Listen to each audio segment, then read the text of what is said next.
Welcome to the Cloud Security Podcast by Google. Thanks for joining us today. Your hosts here are myself, Timothy Peacock, the Senior Product Manager for Threat Detection here at Google Cloud, and Anton Chuvakin, a reformed analyst and senior staff in Google Cloud's Office of the CISO. You can find and subscribe to this podcast wherever you get your podcasts, as well as at our website, cloud.google.com/podcasts. If you enjoy our content and want it delivered to you piping hot every Monday, please do hit that subscribe button in your podcasting app of choice. You can follow the show and argue with us and the rest of our Cloud Security Podcast listeners on LinkedIn. Anton, we are talking about something that I think surprised both of us today, where we were just like blown away again and again by how cool it was. Yes, and I think that there's only one episode when we try to talk over each other with the same sentence. I am confused. Yes, and the first time it was both of us trying to say, but wait, I'm confused. And what was it the second time? The second time I don't recall because the confusion really was interesting. But ultimately we got unconfused. No, the second time was, wait, that's so exciting. Yes, I think we both said, that is cool. Yes, that sounds right. All right, well, listeners, with us just gushing about this topic, let's turn things over to today's guests. I'm delighted to introduce today's guest. Today we have two guests joining us. It's a double feature for us. We first have Rahul Gupta, the product manager for Assured Open Source, and his engineering manager counterpart, Himanshu Khurana. Guys, thank you so much for joining us today. I want to start off, we're just on the heels now of our annual summer strategy session. And at this, one of the coolest stats I heard, and listeners, I got to hear stats for all of the products in Google Cloud Security. One of the coolest stats I heard was that of the packages that your product covers, you've discovered 50%, more or less, of the CVEs reported in those packages in the last year. That's simply astonishing to me. So how did you make this happen? That's amazing. Tell us about this like flurry of CVE discovery you're doing. Yeah, Tim, this is correct. Security testing is an important part of the overall assurance we provide for Assured Open Source. When we started last year, we invested a lot in our security testing capabilities. There are multiple mechanisms we use, but one of the most common one is a technique called fuzzing or fuzz testing. Fuzzing is a special kind of testing where you try to inject malicious inputs into the APIs of an open source library. And then you see whether you are able to crash that library or you are able to get some privileged access done. So just to give you a sense of the investment, initially we covered like 7 out of CWE top 25 type of vulnerabilities.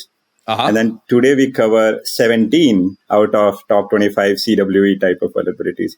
This includes things like remote code execution and other kind of code injection attacks. It's an intensive process where we first try to understand the API surface of a library. Then we write test cases. And then we continuously test these libraries using Google fuzzing infrastructure, which is one of the largest infrastructure in the world for fuzz testing.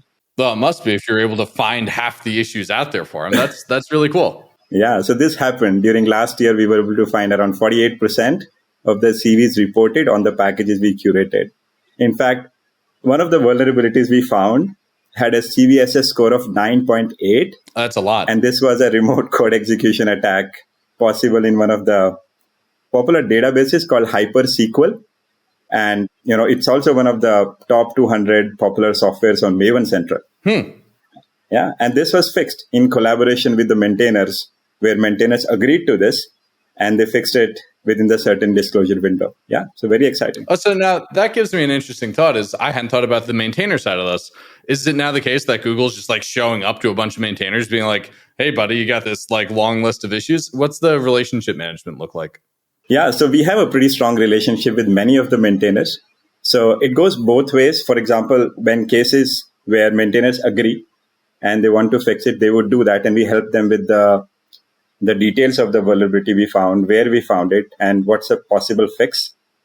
And in some cases, maintainers say that, hey, it's a lot of work for us. We don't have bandwidth for that. So we actually go ahead and do fix the vulnerabilities, raise a pull request, and then they accept it. All right, so listeners, I did something kind of mean. I started talking about the real deep details of something, but I thought it was so interesting. Anton, do you want to bring us back to square one, maybe? Yes, indeed. And I think that it's the topic of the conversation today is, of course, assured open source.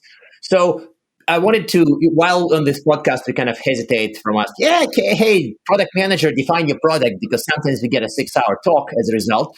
But in this case, I think it's very useful. So how do you describe assured open source? And our side question to this is, well, it's a commercial product. We charge money for it. So what gets better if customers use it? I think I already know what it is, but I'm curious. Yeah, Assured OSS is a managed service that customers use to secure the ingestion of open source software in their ecosystem. I think the fundamental idea behind assured open source software is how can we help customers make Google's software supply chain expertise their own? Can customers use the same set of packages that Google curates, maintains, continuously tests and secures and uses for itself? Right? How can we help customers demonstrate the integrity of software ingredients to different regulatory and compliance authorities? And within Google, we secure open source through a combination of people, culture, policy, and processes. And at Google, we've spent a lot of time building and optimizing this system. And as a result of that, we think that we now have a system that helps us manage the open source software with an understandable amount of risk. So Assured OSS is essentially externalizing this internal system, which will help customers obtain their open source packages from a trusted and known supplier, where all the packages are built from a mirrored source. They'll know more about the ingredients with the help of Assured SBOMs that we provide in industry standard formats. They'll be able to demonstrate confidence in the integrity of their ingredients through signed tamper evidence provenance and reduce the risk in their open source usage because Google is actively scanning, finding and fixing new vulnerabilities in these curated packages. So in essence, Assured OSS gives customers the confidence that the open source software that they're using has not been tampered with and can be securely traced back to source, something that is difficult, if not impossible, to do with most software today. Mm-hmm. But it's not just traceability and SBOMs. We also fix issues. We find and fix issues, as you just described, right? So objectively, our package for the same software is more secure than the classic open source, right? Is this true? Yeah, we're not doing any fork management, right? As Himanshu mentioned earlier, we are upstreaming all the vulnerabilities and the fixes for those vulnerabilities by working with the maintainers. Again, this has been a request from a lot of our customers. Can we give them vulnerability-free packages? And it's an area of exploration for us. But for now, we want to continue to leverage our upstream community relations to ensure that the broader ecosystem benefits from the work that is being done as part of Assured OSS. So this is what confused me about. I apologize for my confusion. Oh. No, this is what confused me too. And listeners, Anton and I just talked over each other, both being confused. But I want to talk about being confused today because Anton's always confused. I get to be confused sometimes. This sounds like you're building lighthouses or street lamps. You're creating public good that anybody can benefit from, which is, 2 thumbs up, great job, pat on the head. But how do you make money at this if you're upstreaming all the fixes? Like, what are your users actually paying for now? Yeah, so great question. And you're right. But just to set the record straight, I think, firstly, Assured OSS is currently free. And we have a curated 1,000 most commonly used Java and Python packages that customers can use today. Now, regarding Assured OSS discovering and fixing vulnerabilities with upstream community, as I mentioned, it benefits the broader ecosystem, not just because we find them, because we actually fix them. And our goal with vulnerabilities is to be first to find and first to fix. But securing your software supply chain goes way beyond mitigating vulnerabilities. The attack surface is huge, and this could range from compromised repos, from where people are sourcing their open source packages from, compromised dependencies of those packages, malicious or typo squatted packages, and compromise of the process through which the packages were either built or distributed. And Assured OSS helps with all of that.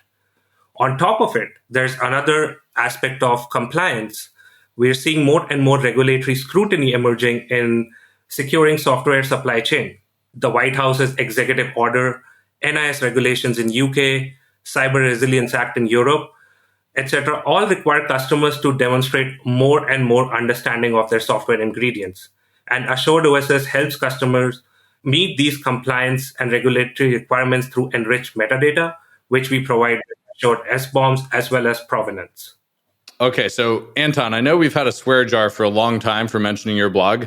I think on these supply chain episodes, we might have to create a swear jar for mentioning the EO. I think everybody's touching on it these days. I mean, it's an influential piece of documentation or guidance, so I can see that. But it's also, I think your answer, I'm not confused anymore in that sense. I think that your question was exactly what I wanted to ask, is that if we are not, I was afraid we are forking the packages, and I'm happy that we are not forking the packages. But so then people ultimately will be paying money to have a trusted source for software and to reduce the software supply chain risks specifically, rather than to have less vulnerable software from us. They are not paying to have less vulnerable open source. They're paying for, they're getting the less vulnerable open source from everybody, but the source is trusted. Yeah, essentially you're right. Like the packages are going to be more secure because the attack surface gets reduced with all the curation and maintenance and the building of the packages that we're doing, right? The particular aspect of vulnerabilities is where we feel we should continue to benefit the broader ecosystem, because that's just one aspect of securing your software supply chain. Okay. And I really like that. I really like that there's the S-bombs and the secure build and the typo squatting prevention. There's like all kinds of good stuff that's happening here. So this, at the same time as you're creating all this good for the world, I'm actually jealous.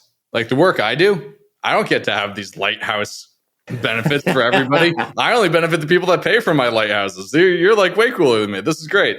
Actually, in this case, I think I understand. I wanted to ask a question: how can organizations start using assured open source? But in essence, there's no specific thing. Like if you use an open source package on the list, then you already use it, right? Like, so can you talk a little bit about how do I start benefiting from an open source if I'm an organization? So yes, you might be using open source packages already from public repositories, but then there is a different build done by a assured open source team. And these packages are hosted separately in another repo, which you get access to. The serving interface is exactly same as any public repository. So all you need to do is to point to a different repository, and you will get a different package built by Google. It will have a different hash, different signature. It would use the same source, but the whole other things about the supply chain, like Rahul mentioned, would be secure. And you're reporting SALSA levels around all that as well? Yeah, the builds are currently SALSA level 2, and we are working on SALSA level 3. Nice. So you're going from medium to hot. That's great. That is actually quite impressive. And I think that I get that the trusted build argument has been quite broken in some recent incidents in some places. So I think that somewhere around the discussion of assured open source, I've heard them mention that we guarantee the security. And I think in the industry, in our industry, a lot of people are kind of nervous when others say, we guarantee something. So can you explain that? Like, what do we guarantee anything? And if yes, what do we guarantee? Yeah, I think we guarantee the integrity of the artifact, right? And we provide all the attestations around it. So just to look at a software supply chain for a dependency or an open source package, you have the source code, which we actually mirror and run additional security checks on, such as origin validation. And then we take accountability to build that package from source, and we provide signed provenance for it. This provenance can be validated by customers, integrated as part of their compliance mechanisms. And finally, we also take ownership to securely distribute those packages to avoid meddler in the middle type of attacks. So that's the assurance that Assured OSS provides, that you will have complete transparency for any open source dependency that you're using in your software, and you will be able to verify with tamper-evident provenance. Oh, that's really cool. That's really cool, actually. We're both like equally impressed. We're first confused and then impressed. This is a good episode. We're learning stuff today. So one of the things I love about working at Google is like you get to go around and find this weird alien technology sticking up out of the ground and turn it into a product. Where's the Google magic in all this? Is it the fuzzing that's Google magic? Is the signing systems that's magic? Like, what have we rolled out to the world that was previously like buried in the desert under the sands of time? Yeah, I mean, at a high level, there are two things, Tim. One, we follow our own best practices we created for internal open source usage, which is like internal immutable mirrors within Google to prevent any tampering of commits. And we test the source code. We build with SALSA compliance. We generate S-bombs. We sign the artifacts using cryptographic keys. We make the signatures available for verification of binaries. And then finally, we host these packages in a non-public repo for customers to download. And the second magic is our ability to do these things at scale at Google. That's what I would say. So the scale is some Google magic. I'm trying to imagine what the fuzzing looks like for all these libraries. How are you scaling that out? Yeah, so fuzzing is currently a manual process. We write test cases, like I said. It's manual? Writing the test cases. Well, manual, not in the sense like fuzzing itself. I think planning is manual, but fuzzing, of course, is automated, right? It would be a little crazy to fuzz manually. So fuzzing has two parts. One is a one-time work about writing test cases, which is a very intense process. You identify the API surface, write those test cases, and you're done. And then there is a part where you run these test cases automatically every day, all the commits, and then see what bugs it is finding and then triage them, and then work with the maintainers to get them fixed, report CVEs. We are also working on trying to scale this whole process through automation, but it's a very intense process right now. Yes. I bet it is. Are you also doing cool things like taking where you find the bugs and the kinds of code paths that it's in, or the method signatures or something, and training AI on where bugs tend to show up, and then focusing your efforts with the AI? Is there some AI magic we can do here? We don't have a square job for AI yet, right? We need to make one, right? Honestly, I should put my whole wallet into that for that sentence. But I really think there's something cool there. Like, are you doing cool AI stuff yet? So there is a very cool part we do right now where when we find a bug, we try to pin it down to a commit which caused it. So for example, think of a binary search. Let's say you found a bug in version 7 and you don't know when it was introduced. So now you check version 1 and then 3 and then 5 and then 4 and version 4 caused this bug, right? Now you know what changes went into the code which caused this bug. And then it is easier for the maintainer to actually go in and fix it. I can see how you can train ML on this later on, right? Like you can train ML on this later on and some magic will happen probably. So that's the second aspect. There is an ML part. So we are also working on it where we are trying to train models to, first of all, look at an API and decide where we should write first test cases for maximum coverage. And then there is another initiative we have where we are trying to find vulnerabilities using ML. These are all work in progress, not launched yet, but yes, this is what we are doing. Yes. And now that to me is really interesting on the threat side, that you're actually getting back to the commit that put in the issue. Yeah. Are you seeing cases where it was deliberately introduced? And are you seeing the same actor do that to more than one project? Not exactly in those packages which we tested so far. But yes, I think there has been incidents where people introduce bug deliberately. For example, I remember an incident where in an NPM package, a developer introduced a infinite for loop. I think it was colors and fakers sometime early this year. So those things also happen, but we haven't discovered anything like that so far.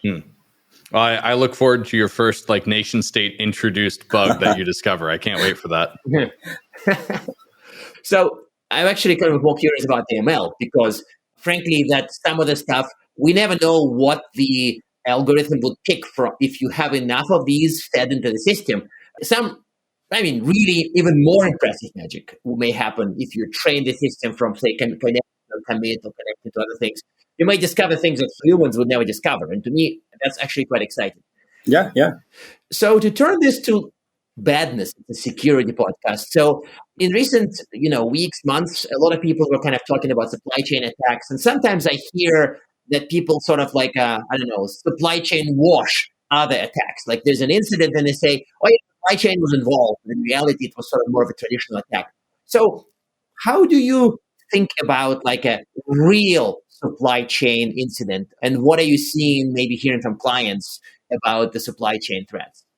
Yeah, so we can talk about some examples here. First of all, let's look at the supply chain for an open source dependency.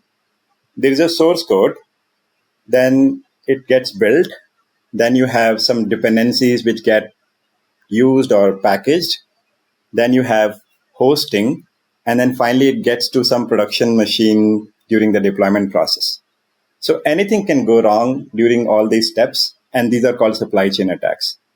So first of all, like we said, the source code. Now, there could be vulnerabilities in the source code, intentional or unintentional. That's one. Then the second part is build. Now, SolarWinds attack is a classic example of a supply chain attack where an attacker hijacked the build process and then placed a backdoor inside a legitimate digitally signed software. And those updates were pushed to the thousands of customers over several months. Now imagine that an open source library is being built by an individual developer on their laptop. What if the laptop is compromised, right? And then dependencies, right? I just spoke about the NPM example where there was a malicious code injection to create an infinite loop in a couple of libraries. I think it was Colors and Fakers. It broke thousands of applications across the world immediately. So those are examples of compromised dependencies. Then you have packaging and hosting, right? So PyPy disclosed last year that there was a phishing attack, which could have caused hundreds of malicious packages uploaded by somebody. And just a month back, PyPy temporarily paused new users and new projects because they were seeing a very high volume of malware. So there are people who are trying to upload malicious packages on PyPy directly. Okay, so there really is like true supply chain badness out there. That's good. Exactly. And it's also notable point. Traditional security controls that people think of would be quite useless against it. Because, and that's I'm not, sometimes vendors say it like it's FUD, but in this case, it's just absolute truth that if you do things normally and you do things well, you would miss it. Yeah. Rahul, what are you thinking? Yeah, so just to reiterate the importance of supply chain security and the attacks that have happened. Open source security and software supply chain attacks have grown exponentially over the last few years. Mandiant's M-Trends report highlighted that 17% of all breaches last year started with a software supply chain attack, and it became the number 2 initial infection vector behind exploits. And the nature of these attacks has also fundamentally changed as injection of malicious code through various attack vectors is different and distinct threat from, let's say, the exploitation of vulnerabilities, right? And now when you look at and compare and contrast how typical applications are built and shipped, it's through a combination of closed source, which is the code you write in-house, and open source, which is what developers generally get from public repositories. And industry research shows that nearly all applications include an open source software component, and almost 85% of open source components have one vulnerability, with the majority of them being found in transitive dependencies. So I just wanted to put that out there so that people understand why supply chain security is kind of emerging as a top of the mind concern for our customers and the industry in general.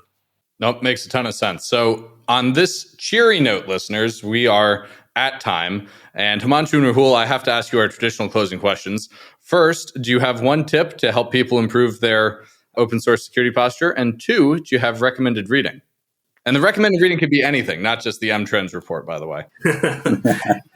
Yeah, so I think like we talk to a lot of customers on a daily basis, and the biggest challenge that they have is they don't know what they use and where it is used in their system, right? So knowing your open source usage is, I think, a critical baseline that everyone needs to establish in order to kind of detect and fix issues to reduce the supply chain risk. That's your classic, you can't manage what you can't measure, you can't secure what you can't see. Exactly.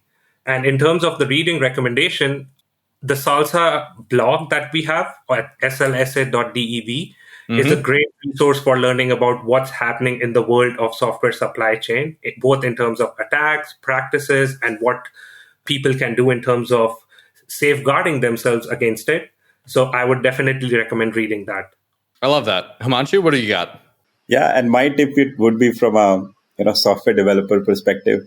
When I would make a decision that I want to include a specific open source software into my code, I should check how is the health of that particular software package. There are many things available like OpenSSF scorecard. Is it being well maintained? Do they fix vulnerabilities quickly, etc., etc.? Because if I make a wrong decision today, it's going to cause a lot of tech debt for me in future, because then I'll have to find replacement, patch, etc., etc. So know your package before you start using it. And then on the recommended reading, in fact, I listen to 2 podcasts. One is Google Cloud Security Podcast, big fan. Oh, shucks. And then there's another one called Open Source Security Podcast by Josh and Kurt. So again, if you listen to those two podcasts, you will know a lot about what's happening across the industry and, tons of knowledge and cool tips. Yes. Oh, Himanshu, Rahul, thank you so much for joining us today. Anton and I both, now that we understand it, clearly love what you're building, and we are delighted to see what happens next with your product area. Thank you so much for having us here. Yep. Thanks. And now we are at time. Thank you very much for listening and, of course, for subscribing. You can find this podcast at Google Podcasts, Apple Podcasts, Spotify, or wherever else you get your podcasts. Also, you can find us at our website, cloud.withgoogle.com/cloud-security/podcast. Please subscribe so that you don't miss episodes. You can follow us on Twitter, twitter.com/cloudsecpodcast. Your hosts are also on Twitter at Anton_Chuvakian and _Team Pico. Tweet at us, email us, argue with us, and if you like or hate what we hear, we can invite you to the next episode. See you on the next Cloud Security Podcast episode.